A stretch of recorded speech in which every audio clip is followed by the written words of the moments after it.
네, 이번 폭우로 특히 산사태로 인한 인명피해가 속출했습니다. 앞으로도 많은 비가 예보돼 있는데 현재 산림청이 제주를 제외한 전국에 위기경보 단계를 가장 높은 심각으로 격상했습니다. 위기경보를 시작한 이후 처음이라는데 재난방송센터 연결해 산사태 현황과 대처 요령 등 자세히 알아보겠습니다. 네, 신선민 기자, 산사태 위험경보가 전국에 내려졌다고 전해드렸는데 결국 전국이 다 위험하니 주의해야 한다는 뜻이겠죠? 네, 그렇습니다. 오늘 정오부터 산사태 위기경보 심각지역이 전국 16개 시도로 확대됐습니다. 제주도를 뺀 전국입니다. 산사태 위기경보는 관심, 주의, 경계, 심각 등 모두 4단계인데 제주만 주의 단계고 나머지는 모두 최고 수준인 겁니다. 산림청 정보를 토대로 각 지방자치단체가 발령한 산사태 예보 상황을 보시겠습니다. 오후 8시 기준으로 산사태 주의보가 발령된 곳 총 59곳, 산사태 경보는 총 25곳입니다. 특히 오늘 집중호우가 내린 남부지방을 중심으로 산사태 경보가 집중돼 있습니다. 마을에 산사태가 나면 곧바로 인명피해로 이어질 수 있기 때문에 각별히 주의해야 합니다. 네, 그래도 산사태 위험이 특히 더 큰 지역이 있을 텐데 유형별로 정리해 볼까요? 지금 보시는 사진, 오늘 사고가 난 전남 곡성군 산사태 현장 상공에서 본 항공사진입니다.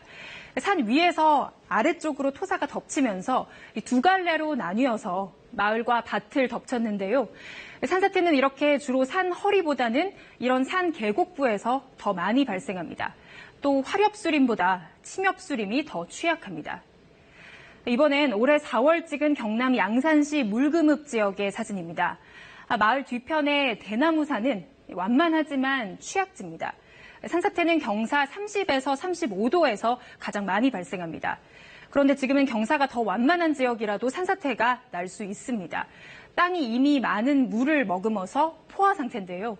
곳곳에 국지적으로 집중호우가 내리고 있기 때문입니다.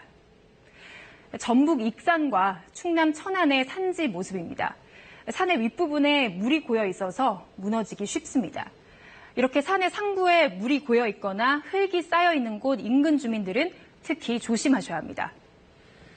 네, 그런데 이 산사태를 조심한다는 게 말처럼 쉽지 않잖아요. 곧 산사태가 나는구나 할 만한 신호가 있을까요?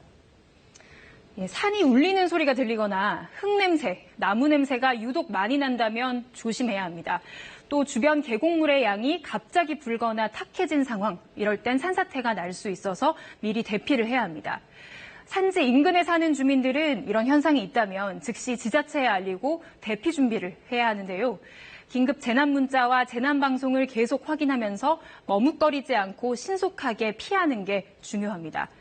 장마가 시작된 지난 6월 12일부터 오늘까지 총 963건의 산사태가 났습니다.